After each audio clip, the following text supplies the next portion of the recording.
Here we go. Thank you. And we have our full complement of ward, and so we welcome Gaitan Masalik, who is representing Ward 3 with us. And so with that introduction and welcome, we'd like to begin our meeting with an opening prayer, and I'll turn it to Trustee English to begin, please. Father, Son, and Spirit. O Lord, as we work together to build your empire, let us be the light that leads the world to you. God, teach us to be good role models to the people around us, so that when they see you and your love within us, they would want to know you more and more. God, grant us the patience to work together, bring us all together as a family. Let us work together with understanding and compassion in our hearts. Let us not be rude or arrogant towards one another as we light the way to your heavenly kingdom.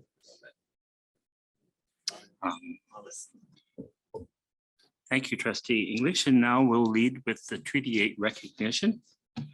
Grande Prairie District Catholic Schools acknowledge that Treaty 8 territory on which we stand is the ancestral land of the Indigenous peoples, the Cree, the Dene, and the Beaver, and is common home to everyone in virtue of God, our Creator's gracious gift.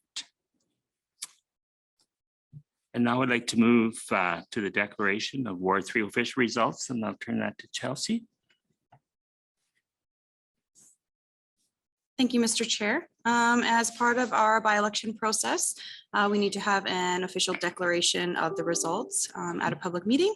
So the Grande Prairie Roman Catholic Separate School Division official election results for the Ward 3 by-election held on January 10th, 2022. Our elected trustee is Gaitan Masalik. So welcome. Thank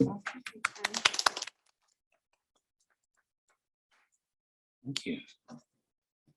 Thank you, Chelsea. And now we move toward the agenda as presented. Are there any additions? Yes. Any additions? Was there any additions? Yep. I haven't received any. Does anybody else?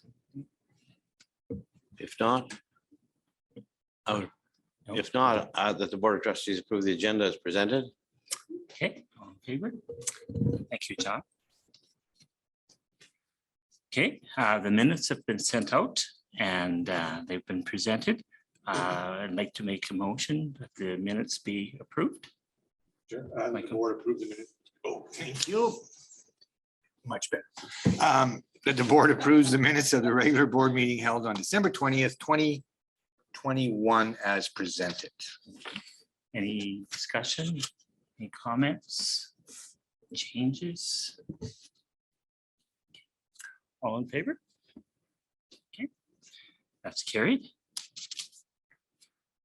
Administrative reports, governance items. The first one, upcoming events coming up.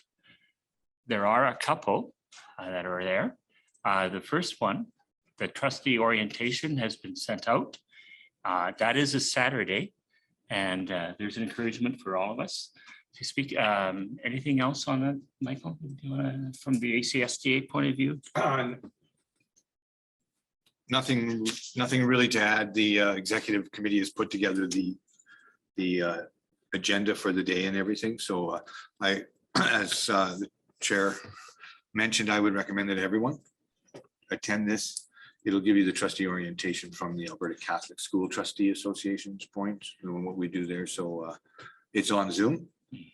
And I've already registered. So okay, thank you. Yeah, so if you haven't done so, please consider doing that. Okay. And there's an email with that. Okay. There's two other items that are on there. You'll notice that we have a meeting set up with the City Council and also with the County of Grande Prairie Council. There are some dates on there to be considered. It will be at the John Paul II Theatre, which is John Paul II School. KS Law has contributed toward that theater, and it'll be in that. It'll be the same room that we did our presentations for council. Any discussions, questions on that? Okay, thank you. Superintendent Thank Shirley? you, Mr. Chair. Just as a reminder to all trustees that when those kinds of things Thank you, Mr. Chair.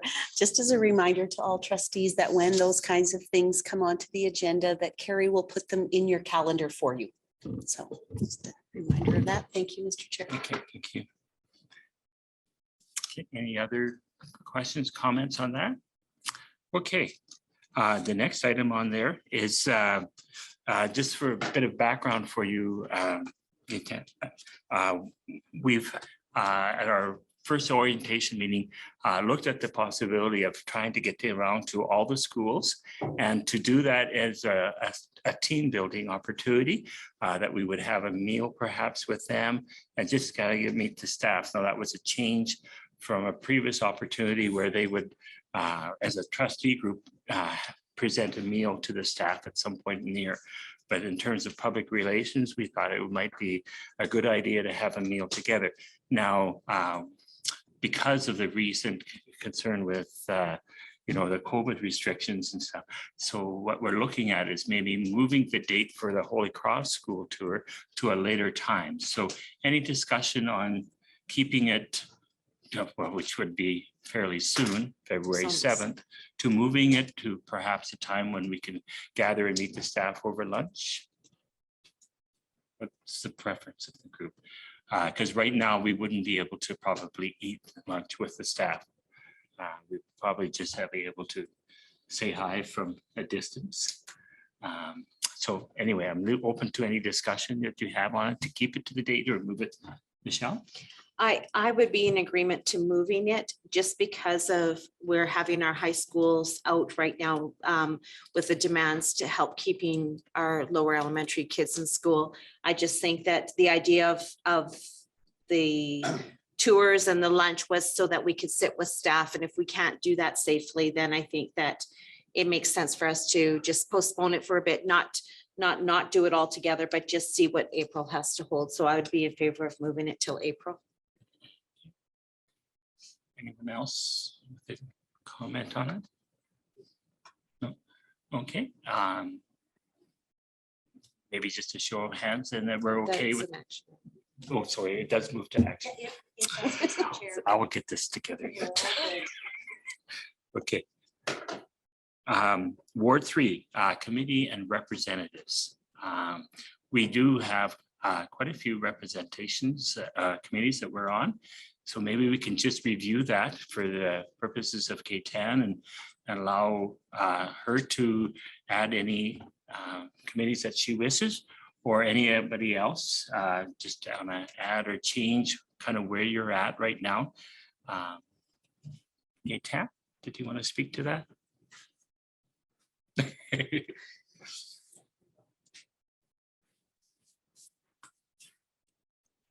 Yes, going through the committees.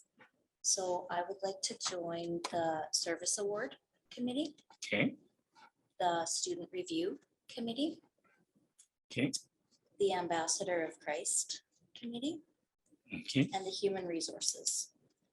And then I'll also sit on the Friends of STM Foundation. okay. Thank you, Michael. And I have no problem removing mine from the student review, so there's a space. Okay, Okay. sure, thank you. And Michelle? And I would be okay with removing my name from the Ambassador of Christ. And also, thank you for that. And also, just so that it's straight up on there, I've also been sitting on the Zone 1 with Michelle on that committee formerly as it's her. So we'll have 2 names on that one. Even took over presenting part of the report. Okay, anything, other questions, comments? Just on that last comment. Yeah. Just on that last comment, Mr. Chair. We in the past or through, we only have one representative on Zone 1. Okay, And the one representative gives the reports and then reports back so that there's not the, that's, and I don't know if those are the rules, if we can change that, but it's always been Okay. one rep, okay, well, not thank 2, you. right, Michelle? Yeah. Yeah, Yeah, it's usually like when Is your we're mic on? doing, yes.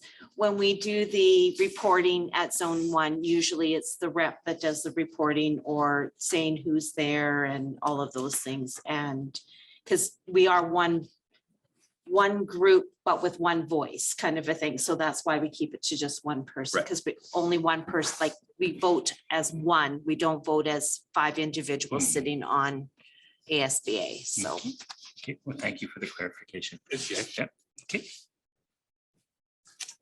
Yes, Just so that I have this straight, you're. your mic. Trustee Muscall. Thank you. Just to clarify, we're adding trustee Muscolic to Friends of STM as per the discussion, because this will become an action item. But just for clarity, Friends of STM Foundation, I see that on service awards, there's, because of policy, we may only need 2 trustees. So maybe in the action item, we can just say add another trustee. I don't think that committee, whether there's 2 or 3, I'm not sure that that's a problem.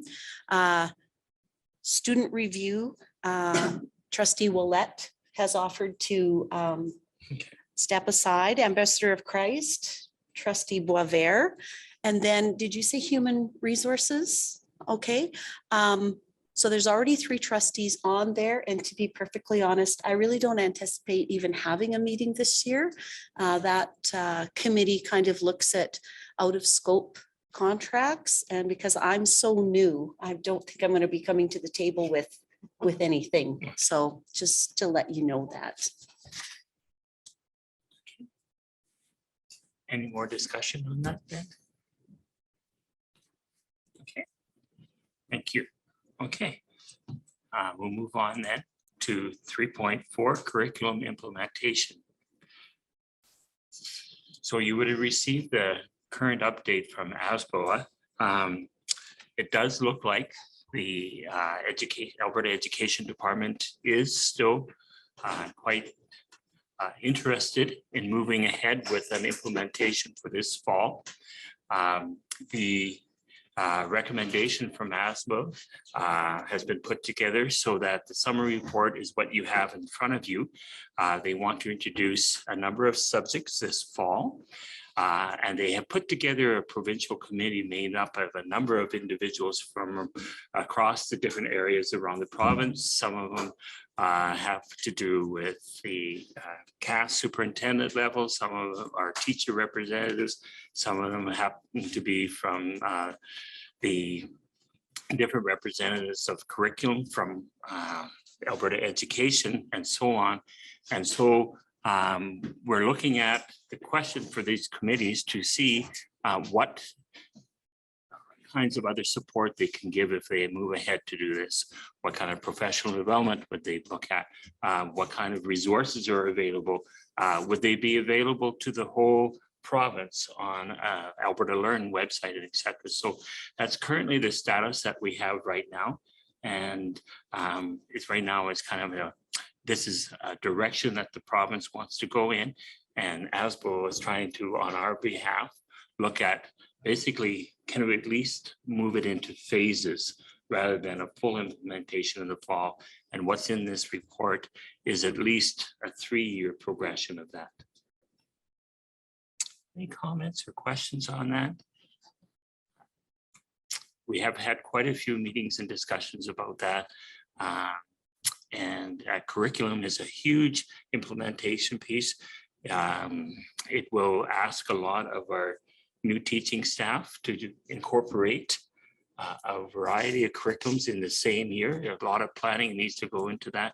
So the school districts are very much aware of what it will mean to the teachers. So we are advocating. Superintendent Shirley? Thank you, Mr. Chair. A question that I have regarding maybe trustees or maybe information that this board has regarding ASBA. Has there been any kind of conversation or talk around maybe contacting government and asking them to delay this implementation? And I say that in light of still having a bit of a tumultuous year around guidelines and safety and diploma exams being canceled. I guess just as a representative of a school board, I just wonder if the timing is right. Yeah, certainly. Thank you. Certainly from the board chairs meeting that we've had, ASBO has been putting that forward as their first recommendation, that there would not be any curriculum implementation this fall, that they actually wait until the curriculum is actually set and people have a chance to review it.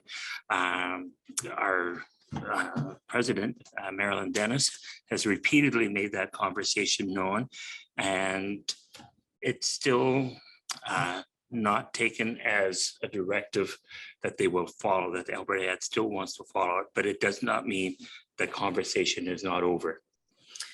Thank you, Mr. Chair. And the other reason that I ask that is in the past, when we've had new curriculum rollouts, teachers have had their hands on the resources that align with that curriculum at least a year and a half, sometimes 2 years in advance of the implementation. And at this point, not only is the curriculum not solidified and released, but there have been no resources, absolutely none whatsoever. So that would put a lot of pressure on school districts to I don't know when the time is going to happen for professional development, getting to know resources and familiarizing oneself with a new curriculum. So I feel like that's putting a lot of pressure on our people. Yeah, and certainly to add to that, one of the things that at the chair level we've been talking about is certainly not asking staff to use their summer break to do some of that professional development when they really don't have anything in hand right now to actually even prepare for. So not only is this impacting, you know, what kind of learning can be done, but is it going to take away from the teachers who are supposed to implement this if that means that their summer break is over? Thank you very much. I Yeah, appreciate yeah. that. Yes. Mr. Chair, just curious, maybe as learning about this, Yeah. the Curriculum Implementation Advisory Group, do we have representation from the separate schools as well in that group, or is this yeah, it's specifically just included. charter and public? Yeah, the College of Alberta Superintendents, David Keown, has been that kind of a representative for us. He was the former superintendent of St. Albert Catholic.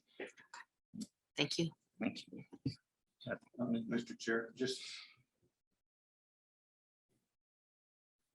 to add to Trustee Gemmell, we get representation from Marilyn Dennis, President of the Alberta School Boards Association. So she is over both of us. The other association is called the Public School Board Association, PSBAA. So yeah, we do have representation from Marilyn, and then the superintendent that the chair mentioned. But yeah, Marilyn would be our rep as well. Thank you, Lucy. Superintendent Shirley? And Trustee Gemmell, whenever there's a new curriculum being released, ACSTA gets together and they try then to put forth through a Catholic lens, what would this curriculum look like? So currently we do have Laura Tapson from our very own office working with a provincial group on anything that's currently being released, and they're looking at that and putting it through the Catholic lens. So I hope that helps. Anything else on the curriculum implementation? Okay, thank you. Let's move then to the administrative reports. And I think we have, yes, Laura, our wonderful supervisor of religious instruction.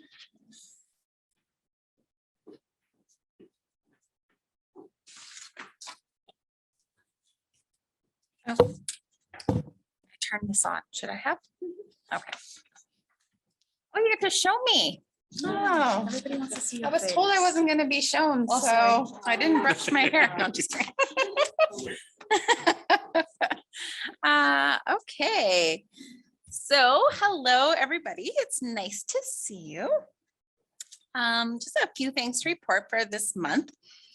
We just finished up the week of prayer for Christian unity, and so a bunch of resources were made available to staff that was sent out for them to honor this week. It takes place every January 18th to the 25th. So it was a really great way to celebrate with other Christians around the world. Eucharistic preparation for our Grand Prairie schools has begun. So we have the wonderful blessing to teach sacramental prep in our schools. It's definitely one of the highlights, I think, for our teachers and for our staff, that we can bring the wonderful, hopeful message of the sacraments to all of our students. So that has begun in our schools. This week, we started our first annual scripture search week. So every day this week, there are games that have been developed for students and classrooms to go through that focus on really getting kids to open up the Bible and to look through it and to look at scripture. We have in our district a early elementary labyrinth. So the labyrinth activity is a form of prayer that's very interactive. And we have a labyrinth that can be signed out for by schools, and it goes around to different schools, and it's designed for pre-K to grade 2 students. And if you ever get the opportunity to pray a labyrinth, I definitely encourage you to do so. I know eventually we're going to have a pilgrimage at the parish here in Grand Prairie, and the labyrinth is going to be one of the elements of it. And lastly, liturgical year in the school resources. So schools in our district were gifted with children's daily prayer, which has prayer services, readings, and all sorts of wonderful activities for kids to use throughout the liturgical year. They were given the daily prayer for 2022 and the Ordo, which is like the best thing in the world to have if you're a Catholic and want to learn more about the liturgical year. Oh. Any questions? Not so much as a question, but a compliment in a way, to pull off a scripture week virtually and to kick it off so well, just sitting in on the meeting, and how well you have laid it out for all the schools to be involved. So thank you for that. Yeah, I'm really excited about it. It was really fun to develop the game. I can send the link to you guys if you guys want to try and play it. It's, I was super excited. I like computer programming, so it was fun to make the game. Any other comments or questions for Laura? Well, thank you for continuing work that you do. It really is important for our districts. Thank you, Laura. So thanks, guys. Oh, that's good. Okay. Now we'll move to the next item on our agenda. And what the item is a scenario for looking ahead to what we do with the schools for St. Gerard and the O'Brien Lake utilization. And I'll have Superintendent Shirley introduce the people who are here. All right, thank you.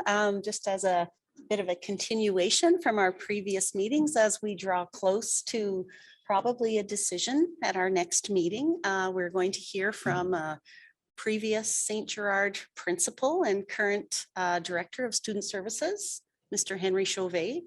We're going to hear from current principal of St. Gerard, Mr. Michel Lemay. And we're going to hear from former principal of many schools in our district and current Director of Instruction, Mr. Roger Locke.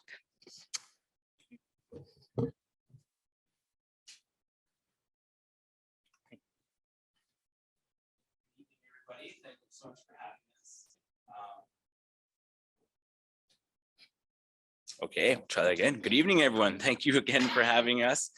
My name is Michel Lemay. I am the current principal at École Saint-Gérald here in Grand Prairie.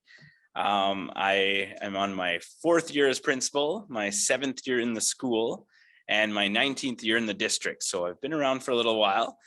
I'm getting some orders here to just move the screen. There we go. Okay, so current realities of the École Saint-Gérald site. We're in an awesome newly renovated building. So yes, it's one of the older buildings in the district, but it's been nicely renovated and upkept. It is a beautiful site, and the location can't be beat for a school. We have the new playground that was just built by our parents. We have many green spaces that surround the school. We have access to Dave Bar Arena. We can walk and skate, no problem. Don't have to get buses. We have the Lions Park and the Splash Park there, really close, very close walking distance. And of course, we have the Lions Park, or the Highland Park ball diamonds that literally touch our schoolyard, and we use those all the time. And it's just a wonderful location for a school. The problems though with our current reality is that we've been growing and growing. This is a problem that's not new this year. It's been happening for the last many years, and you'll hear from Mr. Chauvet a little bit about the past history of St. Gerard's in a bit here, but our school keeps growing, and as a result, we're out of space. And one of the biggest problems is the gym space. For our junior high or grade 7s, they don't have enough gym time that they should have. Normally we'd have 3 blocks a week, but they're currently only 2 blocks in the gym a week that they get, all due to the space. There's just no space in the gym. The gym is flat out, which means there's no intramurals. There's no time at lunch and things like that for kids to go and just shoot hoops if they need to. There's a gym class going on all the time. We've had to make a 7-block rotation where there's always a gym class going on. Even when other kids are eating lunch, there's a gym block happening. And that's the problem with the big school too, is extracurricular. We just have so many students in grade 7 alone. We have 90 students just in grade 7. And that makes it difficult for sports teams that everyone gets that equal chance to play and represent the school. For example, with basketball this year, we had to cut 25 students that there's just no room on the team to take everybody. And that's, the problem with having a large school is not everybody gets to have that chance to represent. The biggest problem probably that you'll hear from our families is no parking and the traffic. There's not enough staff parking now. If we just close off the parking lot for staff, there's not even enough to cover. We have 62 staff and there's not enough stalls for everybody to have a parking spot. And so volunteers have to park on the street, parents have to park on the street, and a few of our staff even have to park on the street, which just makes the traffic congestion that much more complicated. The volume of parents that are dropping off in the morning and after school, it's a very busy street, a very busy place. And I know the Highland Park neighborhood has sent me a few letters over the years about this traffic situation. So we're very well aware. And finally, the beautiful school that it is, we do have some space issues. There's no extra classrooms available.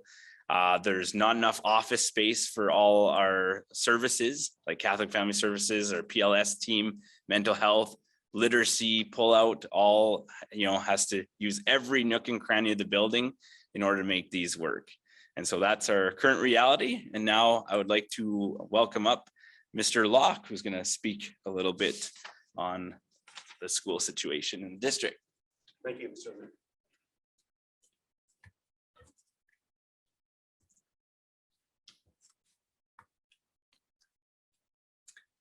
All right, good evening, everyone.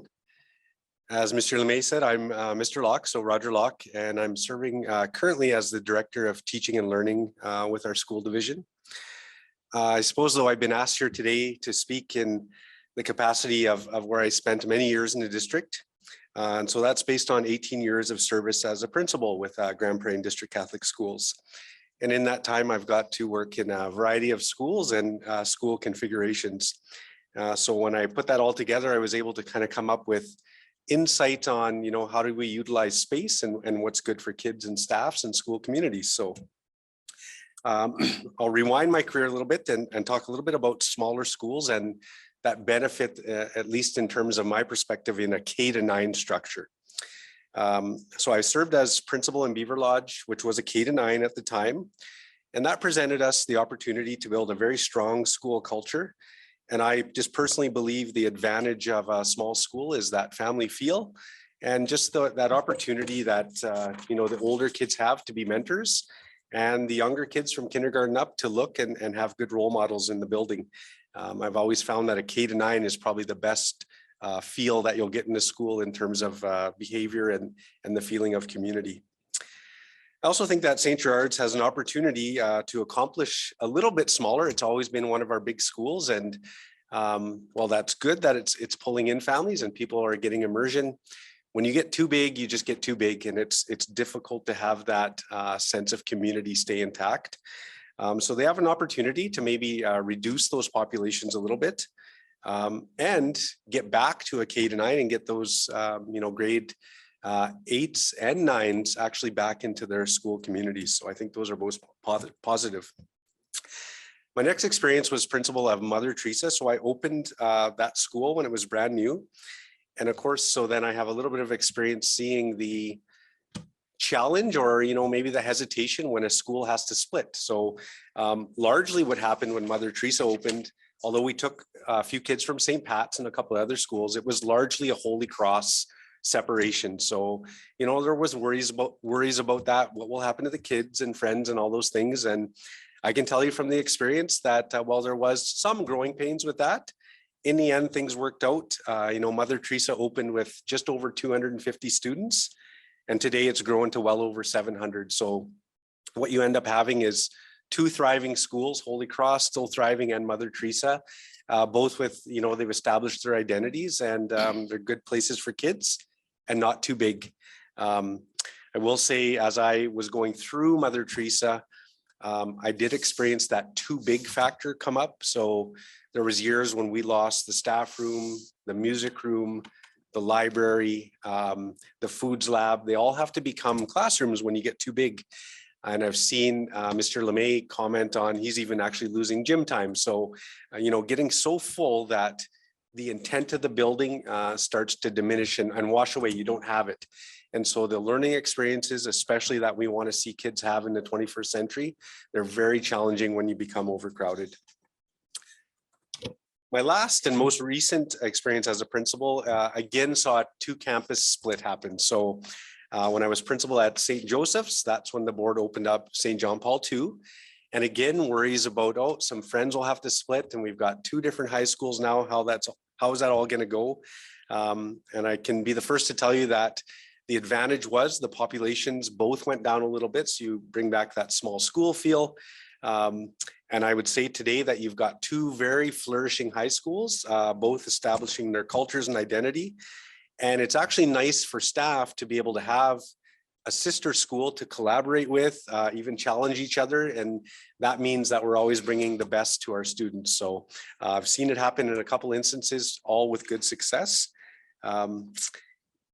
And so I think there's definitely some opportunity here at looking at utilization of those 2 campuses. And now I'll invite up Mr. Chauvet, and he'll share some of his perspective on the situation. Thank you.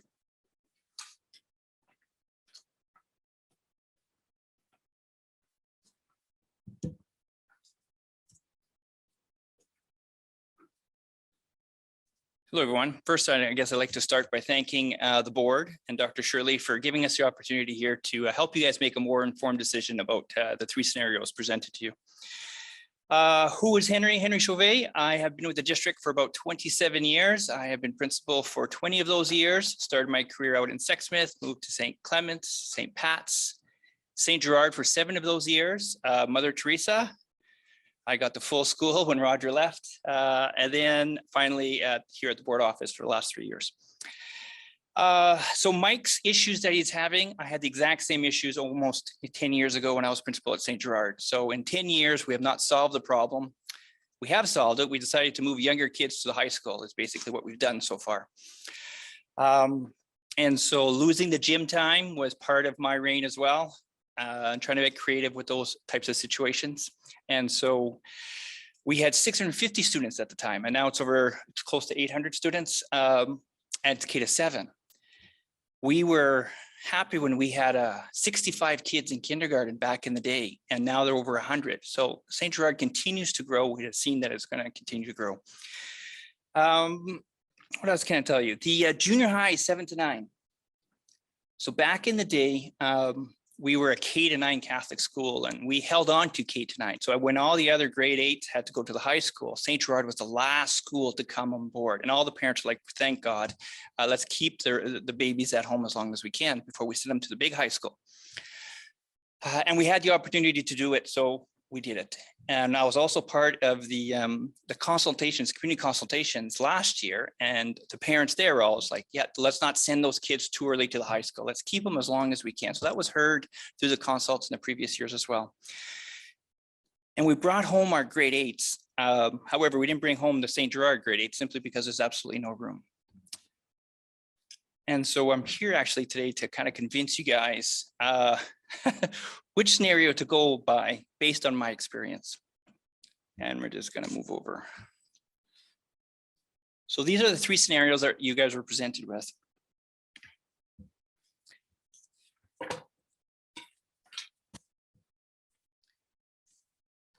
And I guess I'm here to say the pros and cons to each one.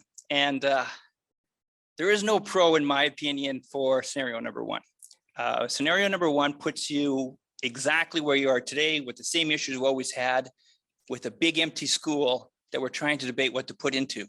Now, I've heard lots of different options of what we can do with the current St. Gerard, and let's try to put this class in, or let's try to do this, or bring in these, but it's a school. It was built as a school and should remain as a school. John Paul II it gets the St. Gerard kids, so they're losing all their spaces because of this. Current St. Gerard has all their issues. If we would move all of St. Gerard to the new O'Brien School, which already has 8 portables on it, we have to lose the band room, we have to lose the options room, and then we have this big empty school just waiting to be used for something. The something is French immersion. Time after time, it continues to grow, and we'd be silly if we don't look further into the future to see it's time that we have 2 French immersion schools in Grand Prairie Catholic. The space issues, I mean, trying to find mental health therapists, speech pathologists, everybody trying to meet with the kids. It just doesn't happen. You're trying to find closet space and coordinating. Oh, they're gone on a field trip, so let's use their room for now. It's like that, you'll just take all those pieces away. We never do this for an English school. Like Roger Locke said, we'd split the school, make the boundaries, and it would be done.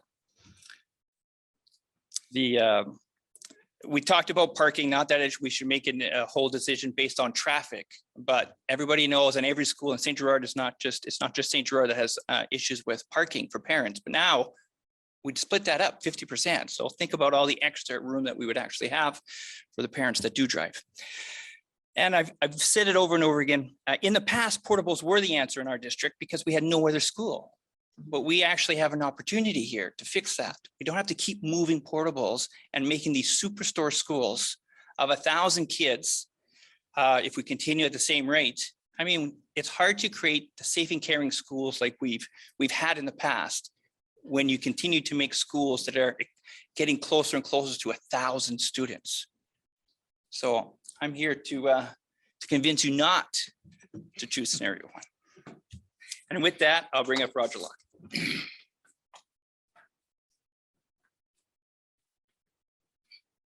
Thank you, Henry. With that, I moved to scenario 2, and this one's fairly short because this one was actually already looked at a little bit, in our community. And even when the talk was around the St. Patrick's site being a second school and maybe doing something like a K-5 and a 6-9. At that time, just splitting the families and now having 3 French immersion sites, it would have been the St. Pat's location, St. Gerard's where it is, and then John Paul II. It's not favorable to families. Many of our families, like to stay connected to the school and be involved and drive their kids. And so that would make 3 sites.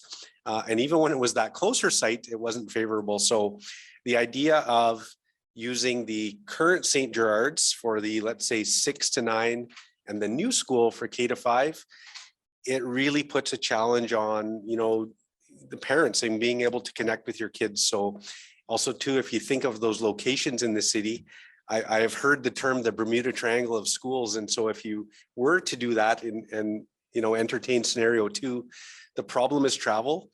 And again, I'll kind of bring that back to what I really believe makes a school strong, and that's that K-9 feel.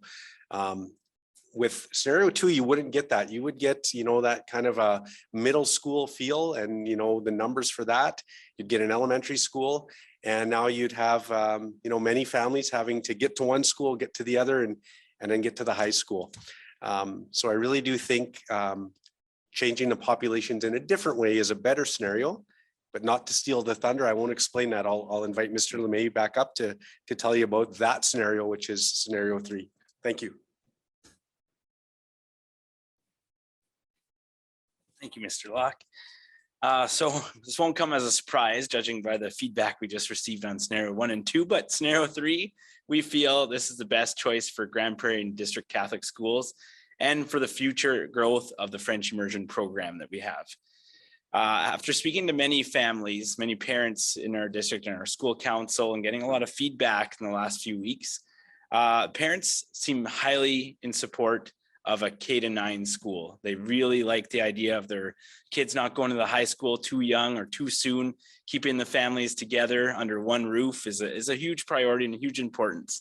I can relate myself. I have 4 children currently at the St. Gerard School, and I have a few more on the way for the future. So I'm not going to be done with St. Gerard's for a while. But I know as my own family that my kids being under one roof, it means something. It's special. And a smaller school community is another thing I've heard from a lot of our parents, that they love St. Gerard's, but it's big. And that's kind of scary for a lot of families. And the idea of a smaller school community is very appealing to many.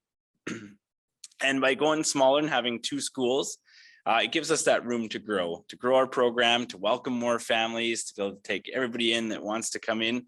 I think that is the best part of our French immersion program, is that it's accessible to anybody that wants to be a part of it.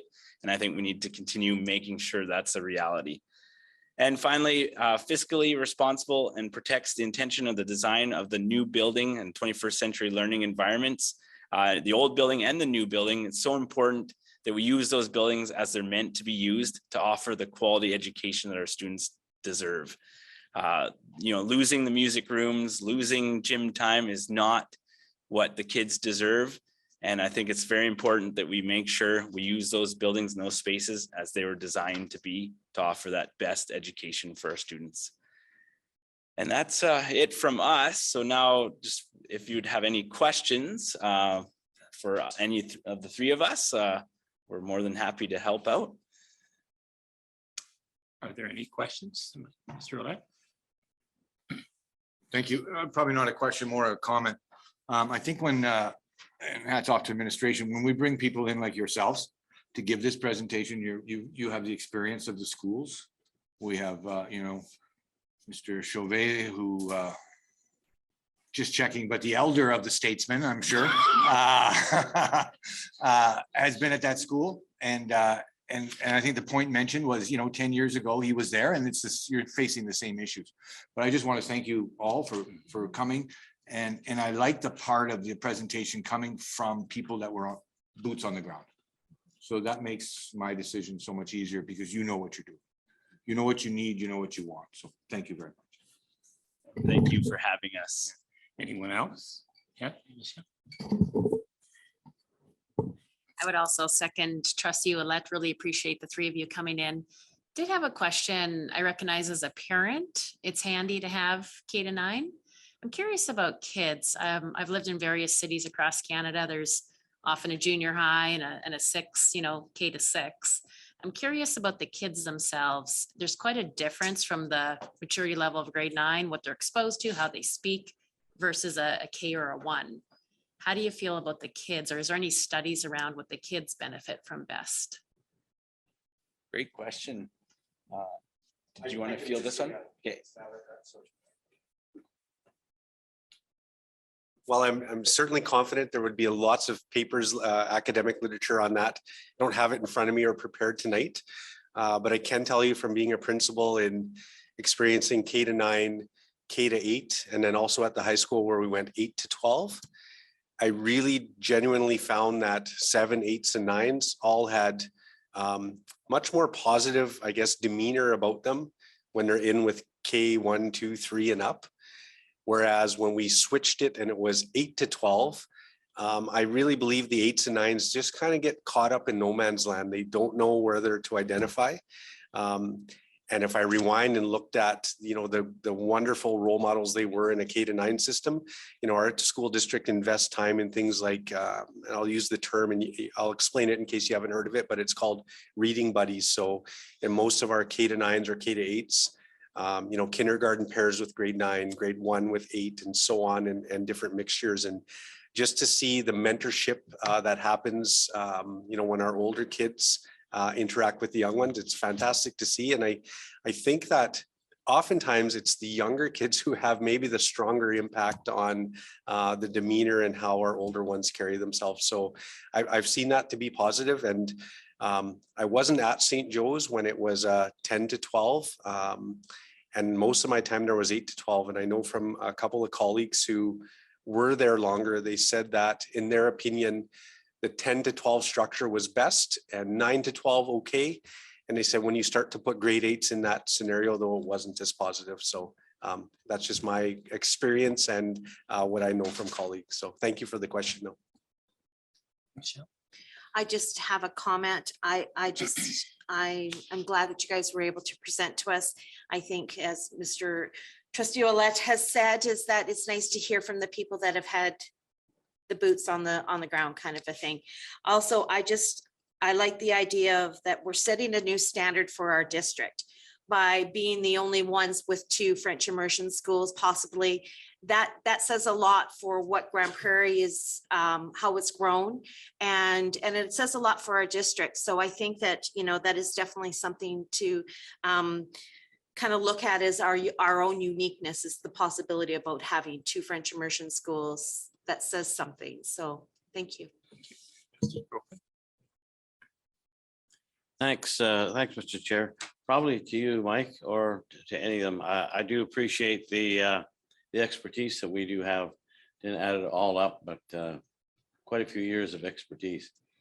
The utilization factor that the Alberta government education uses, is it not about 85%? They call it total utilization. And the question is, what would you say St. Gerard's is right now? It's not 85%, I'm sure. It's The current building. yeah. I believe the current building was initially built for housing around 600 students. And currently we're just shy of 800. And so it's become a portable city. Half the school is portables. And as a result, the infrastructure doesn't support the population. There's just not enough bathrooms. Like you said, the gym space isn't there. The library's maxed out. And it's just the issues you have when you have more students than the initial building was supposed to house. There's almost a LeMay in every grade so far. I'm doing my part to make sure that the program grows. I know you do. I'm very, very supportive of your scenario 3. I think it's I had an opportunity with the rest of council board to survey the school. It's not finished, but just the look of it and being able to utilize the rooms that are supposed to be used for music and for art and for the reasons they're designed. So thank you very much for your presentation. Keep up the students. Keep up the good work. Thank you. Mr. Croker, Mr. Locke. just one comment on the same thing Mike mentioned. One of my active roles right now is preparing the new building. So I probably work a few hours every single day on that building and getting things ready. And something I can tell you is, if all the students move, so if you were to go scenario 1, in year 1, you would lose the band room and the foods lab in the very first year. And that's just with maintaining a K to 7, not to mention the notion of wanting to bring 8s or 9s back. So when we looked at all of those things, in effect, if you do scenario 1 and you ever want to bring even just the grade 8s back, you would lose all of the specialty rooms in the school immediately. So while there is talk about, well, then you could put portables on, those things are all true. But as you put portables, you start to chip away at the green space. That's also very important to children. And as Mike said, although you add portables, the infrastructure within, like libraries and bathrooms, those don't expand out.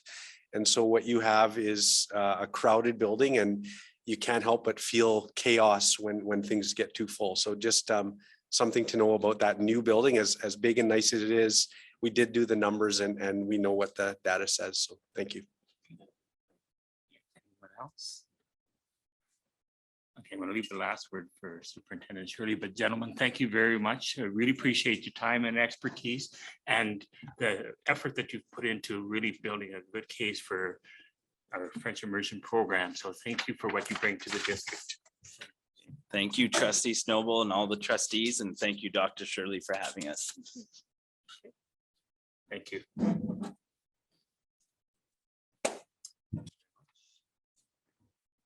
Okay, action items. We move ahead, 4.1.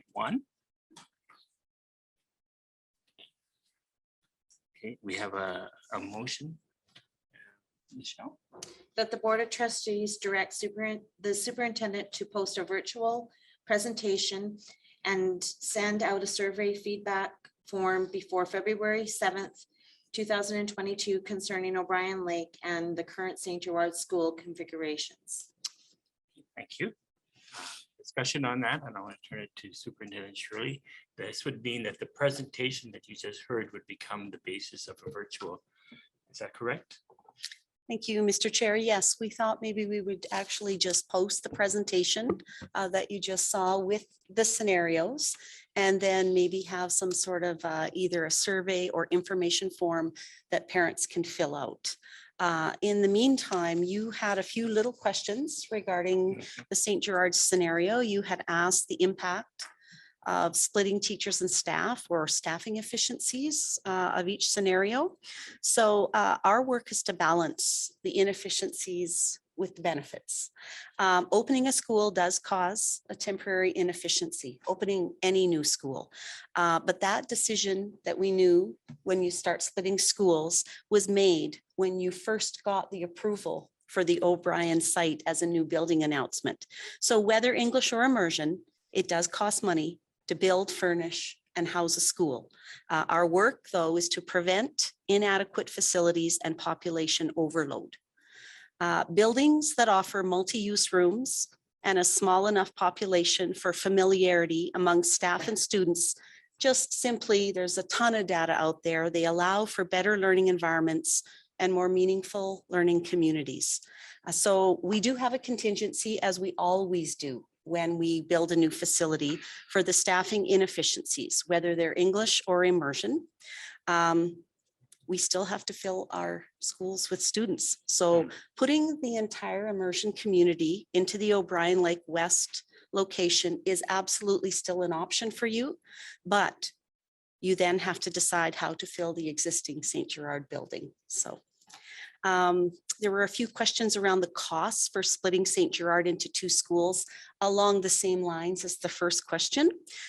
This isn't going to cost really any more than any other facility that would open in our school division. However, staffing immersion teachers is always more of a challenge than staffing English schools, but it is something right now that we feel we can attain. Otherwise, we would have drawn this to your attention right away as a major barrier. So it's something that we have to work at, but we know that work is in front of us. Over the years, as the current St. Gerard population has grown, we've always managed to staff that growth. So that's something to take into consideration. Another question somebody had is, will this impact sports? And any school that opens in our division builds their own sports teams and other extracurricular clubs. So that's fine. Somebody had asked, would the old modular classrooms still be removed from the current St. Gerard site? And of course, the answer to that question depends on the student population of St. Gerard after a board decision is made for utilization. The intent is yes, because those modulars are getting really old. They're not in good shape. But the final decision, of course, rests with student numbers. We have newer modulars on that facility behind the gym. So we will walk through that once you guys make a decision. Another question was, where would we draw the boundary? And kind of looking at transportation. And we will come to you with transportation options once a decision on utilization is made. Because if you make the decision that the entire immersion community moves to O'Brien Lake West, that's not as difficult. We'll still have to change transportation routes, but it's not quite as complicated. We did kind of put in front of you a possible east-west or north-south divide. Dividing and setting boundaries is a board decision. So we will absolutely make a transportation plan and come back to you with those boundary options once you make a decision on utilization. And somebody had just said, what are the future considerations for parking so that, you know, as our schools expand? The problem with parking is that the school just has too many families and staff.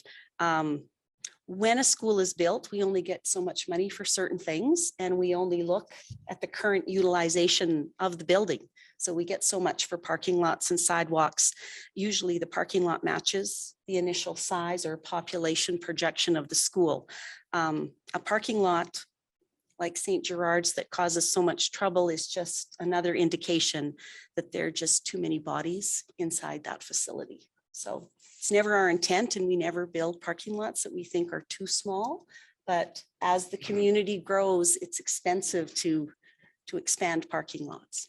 So I think that was all the questions that Carrie had written down last time. So Any other comments or questions or discussions on the motion? Okay, can we ask for a vote that this virtual presentation go ahead for feedback? All in favor? Okay, carried. Thank you. Thank you, Superintendent Shirley. Next item, 4.2. Ward 3 Committee and Representatives. Okay, we've heard some of the discussion, and so I'll turn it to Superintendent Shirley to. Oh, sorry. I'm going to ask for the motion first. Yes, thank you. Thank you, Michelle. if you could just hang on one second, Mr. Chair, Okay. we'll refresh. And I think Carrie has the motion kind of half printed out for Oh, us. So okay. hold on a sec here. Let's go in.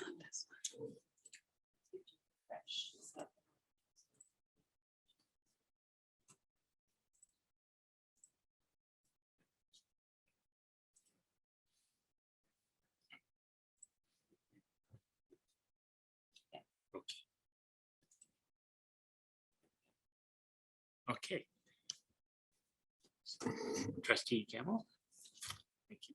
That the Board of Trustees approve the revisions to Board Committee and Representation 2021-2022. Okay. So that is a welcome then to our Ward 3 representative, and we're very grateful that we are for a compliment now. Any comments or discussion? Okay, all in favor? Carried. Another welcome. Thank you for that, Carrie. Okay. 4.3, the Holy Cross School Tour. That the Board of Trustees reschedule the Holy Cross School Tour to occur on April 5th, 2022. Thank you. Any discussion on the motion? We've heard. Okay. We understand because of current COVID circumstances that this is an item that we want to reconsider, but not delete. So the motion is to move to April 5th. All in favor? That's carried. Okay, can I ask if everyone's in agreement that we have a 5-minute break? And we'll come back. Thank you.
Thank you and welcome back, people. Let's move ahead and on our agenda. We have policy review and policy amendment. Typically, for your benefit, Kate, we review regularly our policies and we like to review and just to update them. So sometimes the discussion it's just a simple review of some terminology, the way it's recorded, how minutes are recorded. Sometimes they're more substantial and there's actually wording and changes, that kind of thing. So this was policy 1, the mission and value and core statements. Any questions or comments on it? Yeah, I think. Sorry. No, we need a motion. Oh, okay. So we begin. Let's have a motion for that then, please. That the board approve policy 1, district's mission, vision, and core value statements as presented. Comments, questions? Thank you, Mr. Chair. There are no changes to this document. It is simply there for your perusal so that you can go through each policy throughout the course of 1 calendar year. And one thing I noticed when I went through it, we have 3 words which kind of guide the tone of our district: inspire, create, and believe. And they're at the bottom of this, just as a reminder that this is something that we actually try to support and model where we can along the way. If there's no further discussion or questions, all in favor? Motion carried. Thank you. Okay, so let's move ahead then to administrators' procedures update. Okay, thank you, Mr. Chair. These are 4 admin procedures. They're for your information only. When we make small adjustments or introduce new admin procedures, we always bring them to the board table and show you them. So this is for your information. Read them at your leisure.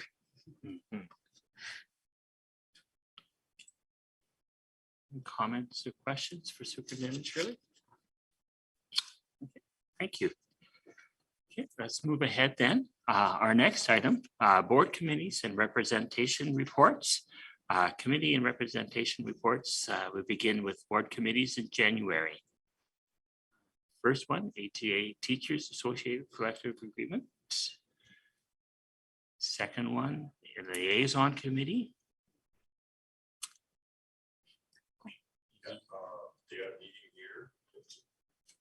They had a meeting here on, on the 26th, as it says there. It was very informative, very open. It was my first time being part or seeing that. And I was really happy with the conversations, and everything just seemed like it was smoothed over. Yeah, it was a good meeting. The first one of the year. So. Okay.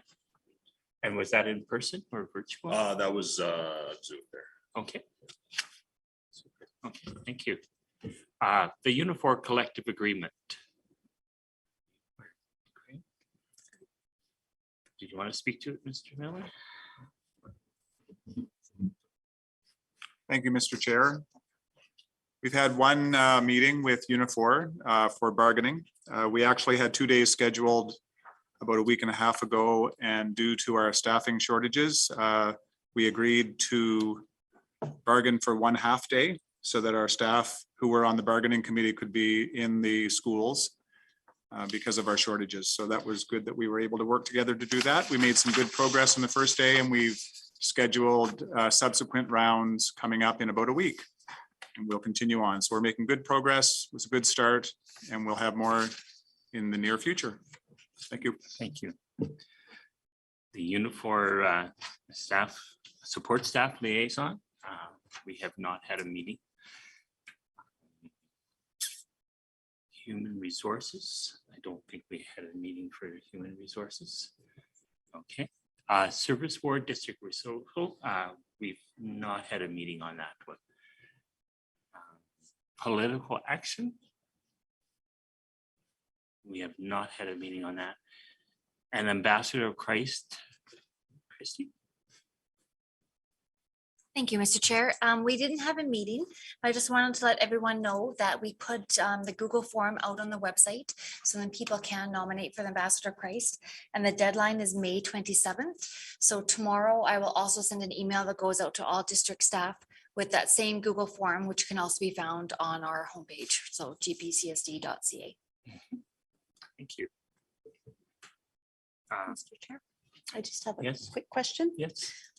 Just a question to Christy, just a point of clarification because I was asked the question. Can someone in this room nominate somebody for Ambassador of Christ? Or is it just a staff nomination for people that work in schools? This is my first year doing that, so I might have to check back on that. Okay. But from what I believe, it's just nominating staff in our district. Right. But my question is, can someone in this room nominate somebody? I believe so, Okay, but can you find that out? I will find that out and I can bring that back to the board meeting. Yeah, trustee Let. Is there a policy on it or administrative procedure on it? I don't think it gets that definitive because the committee is tasked with they have the authority. No question. Thank you. The next one, a board retreat. We're getting ready for that, you would have gotten an invite in your calendars for February 28th. It's an all day. We are doing, there will be 2 presentations plus mass, and lunch will be provided for us. And we are meeting at St. Joseph's Church upstairs in the John Paul II building. The building's open at 8:30, but we will begin at 9. Yeah. Just so people know. And that's for all our trustees. And admin staff. And there will be, yes, there are a number of admin staff that will be there as well. One of the presenters will have a book available to us. It's coming to us within the next week. He's the morning person. He will be in person. The afternoon will be a virtual presentation. Any questions on it? I would ask you to, if you are a person that likes to make notes, to bring some of your own materials for that. District social? We have not had a meeting on that. Grace Local Committee. Oh, it's not there. Grace? Oh, the district social is Sorry, I separate just up went there. by this one, yeah, sorry. Okay. Grace, we had a meeting here on the 20th of January.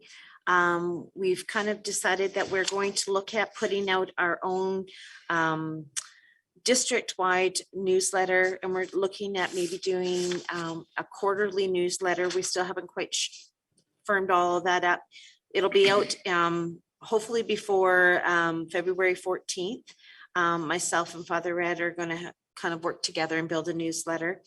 As well as we are looking at, as a project for Grace, is looking at planting trees in each of our schools within the district, symbolizing that we are all rooted in one faith, but we are many branches. And as we get closer to when we can actually break ground again, we'll let everybody know when those are, so that those that will want to attend the groundbreaking of the trees, you know, to be planted and stuff like that, that all the trustees can be there for that. And another project that we're looking at possibly doing is a food bank drive as a Lenten project. But we're going to bring that back to our next meeting and see how, with COVID and whether or not we can still do it or not, all of those little factors have to, we have to bear in mind. So that's where we're sitting with Grace right now. Thank you. Any other comments or questions on the committees? Trustee Olet? Thank you, Mr. Chair. Just a little hijack that a little bit. I'm just wondering on the, and I was unable to attend, but the Grace Local Committee, can we put something in there so we can forward that to the provincial organization, like what we're doing and stuff, so that they can throw it into their newsletter for the province, and maybe it'll help give out more ideas for other people, you know, as they try to figure it out. And then just one other question under Grace. Is the Grace website available on our homepage? That I don't know, Okay, so that's something that, that we could look at. yeah. Okay. That's it. Thank you. Mr. Chair, just a point of clarification. You asked if it's available, but are you asking if we would make it available, Mr. Willett? Yes. Okay.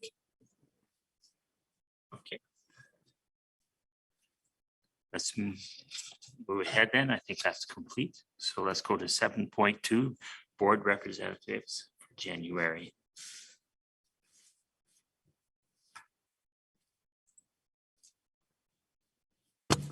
Okay, and we'll begin the ACSTA Board of Directors. Any report from there? Thank you, Mr. Chair. The only report that I would have, the board hasn't met as a full. We're meeting as a, no, let me back up. The Board of Directors have met throughout January 3 or 4 times, and we are also in the process of looking through applications for a new executive director for the ACSTA as well. So that's moving forward. And mid-February, we have interviews planned. And so we should have an announcement by then. End of February, 1st of March. Thank you. Thank you. ASBA Zone 1. Thank you, Mr. Chair. In regards to the Grace being on our district webpage, I just looked it up and it is underneath there with all the newsletters provincially. So under the faith piece under the webpage. So, sorry. For ASBA Zone 1, it was a very good meeting. I think that, you know, I think anytime that we can all come together as a big zone and talk about different things, there's more power in volumes in some ways. So they did discuss the Honoring Spirit Award. The deadline was February 1st. The Edwin Parr and Friends of Education, they've made their first call for nominations. And that is for April 30th is when the nomination needs to be put forward. So if there's people that you think that we should be nominating for Friends of Education as well as for the Edwin Parr, something to keep in the backs of our heads. We had a PD by Paul Dubel, and it was called Emotional Intelligence. I found it very, very good. You know, like sometimes our PD that we have at ASBA is to do with the work that ASBA does on governance and, you know, things like that. But this played a more personal connection for ourselves and making ourselves like part of it was self-awareness, self-management, you know, social awareness, relationship management. Like it was just to do with yourself that you could bring to the bigger table. And I just found it very informative. And the one piece that stuck out that whole entire day for myself was we never stop learning. We always have to grow within ourselves in order to grow outside. And so to me, it just brought a lot of good things. I would suggest that if you can, please join the ASBA Zone 1 meetings. They are very informative. They are usually on Wednesdays every second month. And you just have to pre-register ahead of time to sit and join them. And also the ASBA website is a very good resource website to look under, especially like if you want to learn things about governance and about our roles as trustees and stuff like that. A lot of good information underneath there, but other than that, that's about it. Thank you, Mr. Chair. Just a point of clarification. We did put out the Edwin Parr nomination at our last principal meeting. However, over the last few years, there have been not quite as many nominations put forth by our zone as maybe there has been in the past. Whether that's due to COVID or not, we're not sure. But I do want you to know we did put it out to principals with a deadline. And just so you know, and the Friends of Education is completely up to this table. So that doesn't go anywhere beyond this table. So as a group of 7, you guys come up with a nomination for that Friends of Education, someone who has partnered with our district or worked with us on a project or that we're working very well with, have a good relationship with. So I hope that helps to clarify. Okay. Thank you. Okay. That's next one is Grace Provincial.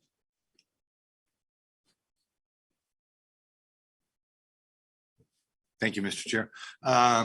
Provincially, we have had 2 or 3 meetings, and we have a upcoming meeting next week. We have a new board of different people, from the bishops that sit on it with us to the superintendents and to the trustees. So there are myself and another trustee from Southern Alberta, 2 bishops and 2 superintendents. So we're moving forward. The executive director of that organization is a fantastic person who runs it very well and just wants to keep going with it and keep it going. And of course, Grace was, some areas are not as involved. I did report back on my own local board how well we were having it as a standing meeting, and that's where the question came about. They wanted on everyone's website. They wanted, to be able to see that, and it's moving forward. We've picked the dates for the year. We're working on a summit again for the new trustees. We usually have a summit once a year, and that's hopefully we'll be able to get that rolling, depending on, of course, the Alberta government and where we can meet and how we can meet. But yeah, it's just moving really well. The chair is Archbishop Smith out of Edmonton, and it's a real pleasure to work with him and what he brings to it. So it's going very, very well. Thank you, Trustee Willett. Archdiocesan Pastoral Council. Anything on that one? Okay. The Faith Permeation Committee, I sat in on that one, and I kind of alluded a little bit earlier to some of the work that Laura was doing, the initiative for the virtual scripture week. But something else that came up was actually presented from Mary St. Hilaire, who was at St. Gerard, about the development and peace work that's going on and the initiatives that they're still trying to carry on.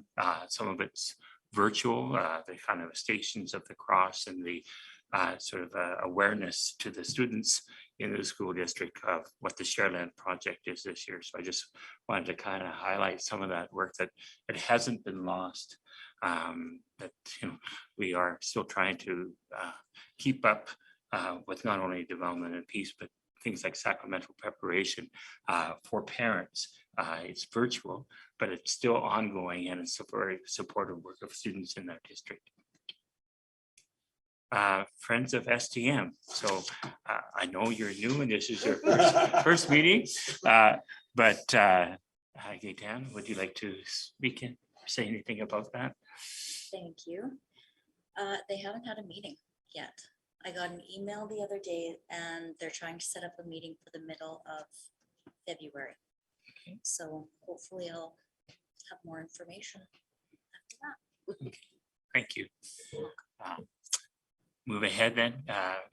GP Education Foundation. We haven't had a meeting. We have one scheduled in March. So. Okay.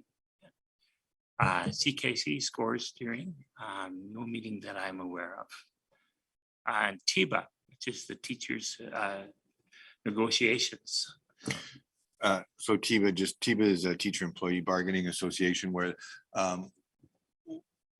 we've moved a lot of stuff to central bargaining. So the government is involved in that, and there are representatives from the trustee association that sit on that, and then they report back to us. So we did have a meeting this morning on TIBA, and somewhere in my notes I wrote it, but the one thing, and I think I brought it up to Mr. Miller, was on the change in the what's the word I'm looking for?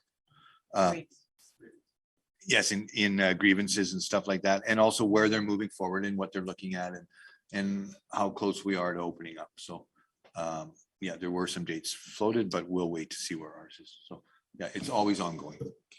Thank you. Administrative Budget Committee rep, That's me. No meeting.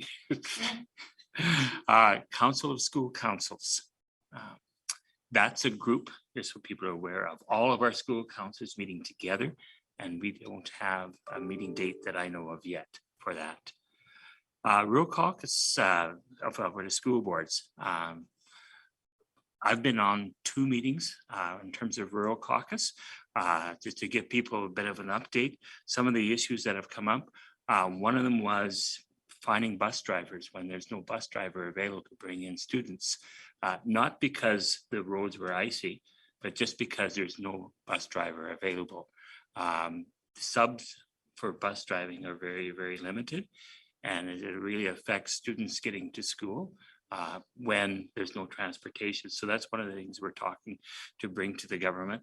A second issue that's come up, if the curriculum implementation does go ahead, sometimes the most impacted are the teachers who have split classes.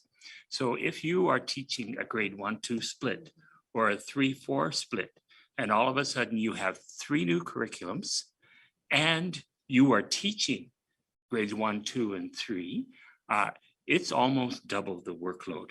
And so that's another issue that we're bringing to the government to say, can you please have a look at what you're doing and how quickly you're implementing it? So it's an ongoing discussion. It hasn't been lost, the impact that it will have on our teaching staff to do this. Okay. Yes, Trustee Olet. Thank you, Mr. Chair. My question is, do we have in our district, in our rural schools, do we have the 2-3 splits and stuff like that in our schools at this time? I'm thinking of schools like St. Marie. Yeah, I have no idea. Yeah. We do have? We do. Okay, thank you. We also have, oh, sorry, Yeah, Mr. yeah. Chair. We also have split grades in Montessori, albeit intentional. It is still a big workload when there's a new curriculum. Yeah, so it's not just a rural issue, it's actually an urban issue as well. So by taking on one, we're also helping to address the second one. Okay. Oh, we move ahead then. Any other reports? 7.3 ad hoc committees and report. So we look at the ad hoc committees that you're on. One of them we have already talked about, the board retreat. It's something that we presented, and so we all have information on that. And we also reviewed some policies as well before.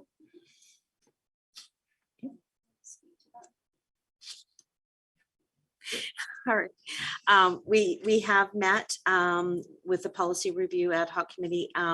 What we are doing is we are looking at all the policies, mostly 9, 10, and 11, and looking at our committees and kind of simplifying that sheet that was up earlier, knowing whether or not you are, is this advocacy? Is this a decision-making group? Is this a, bring back just to the board level, just to simplify some of the wording. And so we're still in the works of all of that. And then I think, as we sat and talked, we're realizing, is this committee even a committee that we need anymore? So we're kind of bringing a lot of those suggestions out, and we will definitely be presenting all of our findings when we finish going through it all and stuff. But it's been quite interesting as we sit there around this table and go, wow, there's a lot on this thing. So it's been good to be able to go through it and stuff. So I appreciate the opportunity for clarity. Sorry. I appreciate the work that you're doing just to help bring it some clarity, and that so we're all on board with what it means and the understanding and the implications for it. So thank you for that work. Okay, any other comments in 7.3? Okay, let's move ahead. 7.4. This was information that we received earlier about a CCSTA, which is our Canadian Catholic Trustees Association. That information has been sent out to you, believe now, just so people are aware. It's now going to be virtual. We still had 2 people who were interested in signing up to attend. Are you still interested in doing that? Okay. Yeah, I'm still interested, Mr. Chair. Okay, thank you. Mr. Olet? Thank you, Mr. Chair. I'm just wondering if, because in our policy, we're set up, when we're traveling, that we can send two, but without that happening, I'm wondering if, and we could discuss it at a future meeting, but is to look at opening it up to more trustees, because we don't have that huge expense of traveling, and if we could put that on the next. Sure. Thank you. Thank you. It's a good thing. Maybe we could have administration help us look at the cost for that. Be minimal, and we just add it to that Feb. Okay, 14 sure. regular board meeting. Okay, Thank you, Mr. okay. Trustee Willett. Thank you. So thank you. We'll look at that in February 14th meeting then. Okay, next item, 7.5, Alberta Rural Education Symposium coming up. I think that was in your information package. That's going to be held in Edmonton. That symposium is basically around what I was already talking about earlier, the rural caucus concerns in the province. Is there anyone interested in attending that? Yeah, before the meeting, when I got the agenda, I did look into it. I am available Mhm. to attend. Okay. Is there anybody else interested? Are you going? If they need to, Mr. Chair, I'm available too. Yeah. I was looking at going, but if you want to go, Well, we can only, we can have one. Just because I've been in on the discussions for it, but we need to, we should decide then. The thing is that date, that Monday, is when we have our own discussion committee of the whole. So that would may have to be changed if I'm the one to go in. Would we be able to change that date? I'm sure we can discuss that, and that's an easy discussion at the Feb 14 meeting, but Yes. it's not me. Sorry, Mr. Chair. I think that probably for the sake, because March 6 to 8 kind of comes along quicker than we think. Probably a formal discussion on the trustees that you'd like to send to this should probably happen now. Okay. Would you, Michelle? Yeah. Yeah. Thank you, Mr. Chair. I will pass on sending, but I definitely feel the fact that you've sat on two of these meetings, that it would be prudent to at least have you. If there's others, that's fine, but I would sure support having you there. Okay, thank you. Yeah. Okay. Or is anybody else? Like I would like to go, but okay. Anybody else? Should we send two or one? Okay, thank you. Thank you then. Okay. Do we need a motion? Do we know from, I'll ask our incumbents. Do we need a motion? Okay.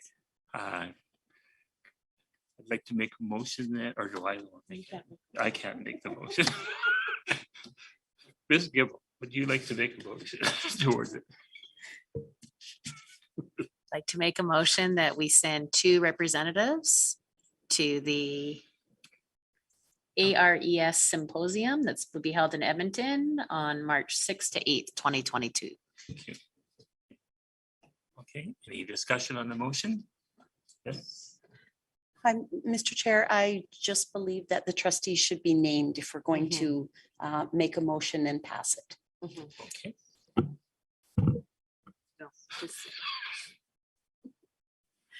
I would like to make a motion that we send Mr. Chair, Russ Noble and Trustee Ouellette to the ARES symposium that will be held in Edmonton, Alberta, March 6th to 8th, 2022. Thank you. Any discussion then? All in favor? Thank you. Thank you.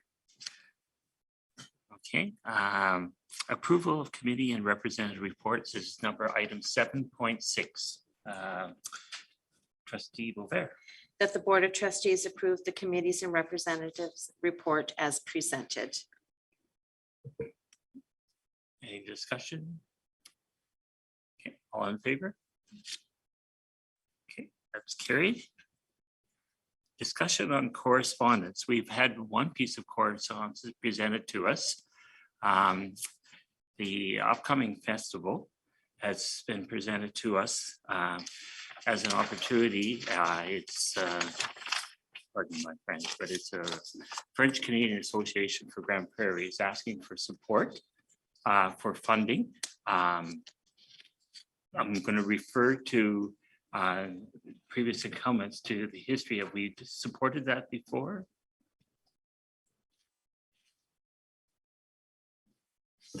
Thank you, Mr. Chair. It's more of a bigger topic than it was if we just supported this event. So I'd like to see us table this and then we can have a discussion on it at our next meeting with a little more information. It's more than just one item. Yeah, Superintendent Shirley. I actually agree with trustee Willett because it becomes a domino effect. However, there is a deadline on this. Certainly don't think they'll refuse if you guys go ahead and decide to pass the motion, but I'm just letting you know, I think it's I think we're already past the deadline that they've asked us to respond, but I would just wanted you to know that. I don't think it's really super important. Yeah, I would like to see us to discuss this together as well. So I know we probably will miss the deadline, but I think it's better that we understand our commitment and raise it up as an item for discussion on February 14th. Thank you. Okay. That moves us into roundtables, an opportunity for people to comment on events or ideas or opportunities that they've had to be involved with the schools. And so invite any one of our trustees to comment or add something that they would like to highlight as part of their schoolwork or the committees that they've been on. Yeah. Say, Trustee Gimel, you would like to begin? We have not met since our last meeting, so I have no comments. Okay, thank you. Trustee Olet? Yeah, just January is a busy month and with the work on GRACE, we've had many GRACE meetings and of course with ACSTA as well and with TIBA. And also, the best part I think is the school council meetings, that I was able to attend. I was able to attend St. Catherine's meeting and and parents are fantastic. I mean, they do it and the principals and administration in those schools, what they're going through and how they got that smile on Zoom still. And they appreciate them sitting on their couch at home during the Zoom, but they still got that smile and that drive. So it's been a busy month, but a great month. Okay. Trustee Bobek? I echo that. It has been a very busy month. I too been involved in a lot of different meetings, but I've been in two of the school council meetings for St. Clements as well as St. Gerard's. And again, the feeling that we get is just the support from parents. They understand, the parents that are coming to these meetings, they understand the positions that we are sitting in. And I think that, when they can come and they can voice their concern or at least feel heard, the response is just, it's a good feeling, I guess. And the biggest thing from the St. Gerard School Council is that, they understand the decision that we have to make is not going to be an easy one. But they have echoed more than once is that they want to keep their families together, all their kids as one in one school. And so, it's been good to listen to their conversations and then coming back to this table and being able to present that. So, it's just to be grateful for everything that we have been through and just knowing that we're all doing the best that we can in the season that we're in. And I think if we show grace, we get grace back. So, it's just one of those things. So overall, like I say, it's been busy, but it's been good. So thank you. Thank you. I have a number of them, so I'll wait until the end. Trustee English? Just had the two committees that I went on, the ATA liaison Mhm. committee meeting. That was, like I said, it was very eye-opening. Very open discussions and whatnot. It was interesting to be on that. Excuse me, and the ad hoc, that also, the policies, just reading over that, digging through it a little bit more, and that was very interesting, and getting to know the book a heck of a lot better. I did miss the St. Joe's parent meeting, but I did have conversations with James Palmer. Just sent him some information on what we were doing and how the board is moving forward and so forth. I did miss it just because of work. And outside of that, just want to thank Jessie again on the workload she's been taking on, especially with the emails that have been coming in. And that seems like it's out of her, well, part of her job, but also kind of extra thrown on her to do that. So thank you for that. Thank you. I won't put you on any spot if you don't have to say anything. I don't really have anything to add, other than thank you for having me, and I look forward to working with you all. Thank you. Trustee Crowe? Yeah, thanks, Mr. Chair. Again, like my colleague, Jeremiah, we had those ad hoc meetings on the policy 9, 10, 11, which were very informative. They have changed, and we need to change quite a few of them. Superintendent Jessie, she's been working very hard on those, so thank you for that. And also thank you for those emails answering them. Of course, I didn't answer any of them, but you gave them very nice responses and very cordial. Thank you very much. I was on behalf of Greg Miller, was in on the uniform preparation, and also when we exchanged our positions, and it was very cordial. Mr. Miller, he knows the counterpart for Unifor very well, and handled it 100%. And looking forward to the next meeting. We did make quite a headway, even in these hard times. So one other thing was I didn't get out to the fundraiser at St. Mary in Beaver Lodge, but they had a successful fundraiser with pierogies right after my heart. So I'm gonna be checking with principal, see if there's any left. So supposed to pick them up on the 22nd. So I'll be out there in case nobody picks theirs up. That's all I have, Mr. Chair. Okay, thank you. Well, thank you. A few things just to acknowledge and appreciate. We have received some correspondence as a district, and I just want to acknowledge the cards that came through at Christmas time from Calgary Catholic, Grand Yellowheads Public School Division, from our Minister of Education, Adriana LaGrange, and the Grand Prairie Public School Board, just to acknowledge them. And as people know, we signed a thank you card to our own ATA local for their gifts that they sent to us as new trustees, and appreciation of working together, and I want to acknowledge that as well.